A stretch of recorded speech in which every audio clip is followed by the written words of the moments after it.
Today, what we're going to do is basically make an illustration of our names. The goal is to sort of help us to get to know each other. And so, what I want you to do is make your name nice and big so we can read it, but then also decorate and illustrate in a way that shows us something about you.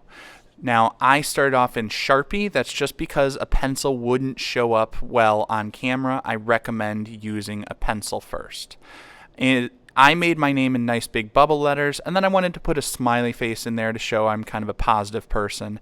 And I had to include my glasses because what I have found is when I take my glasses off, people find me virtually unrecognizable. After that, I decided to decorate it with markers. As an art teacher, I really like art, and one of my favorites, my first love in art was painting. I went to school on a scholarship for painting. I absolutely love to paint, and I love things that are very sloppy and messy and show the process. So I love those drippy and messy paintings where I can see every brush stroke. So I decided to decorate the letters for my name using markers in a way that mimics those brush strokes and makes it look like paint is dripping down the letters of my name.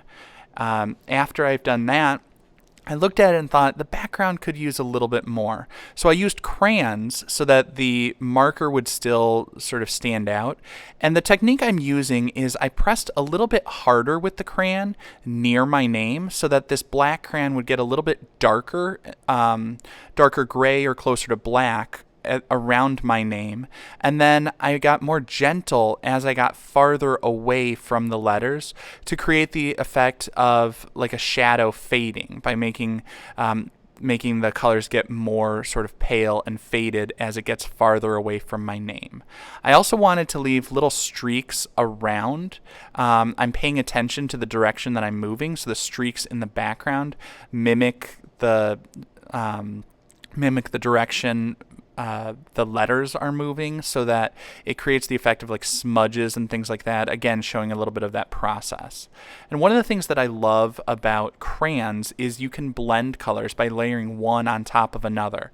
And so I decided to make it more colorful in the background by layering different colors, mixing in blues and pinks and reds and yellows and oranges all around, and having the colors just sort of free flowing together, because again, I really like the artistic process and I like seeing things come together, become more colorful, and letting it all blend.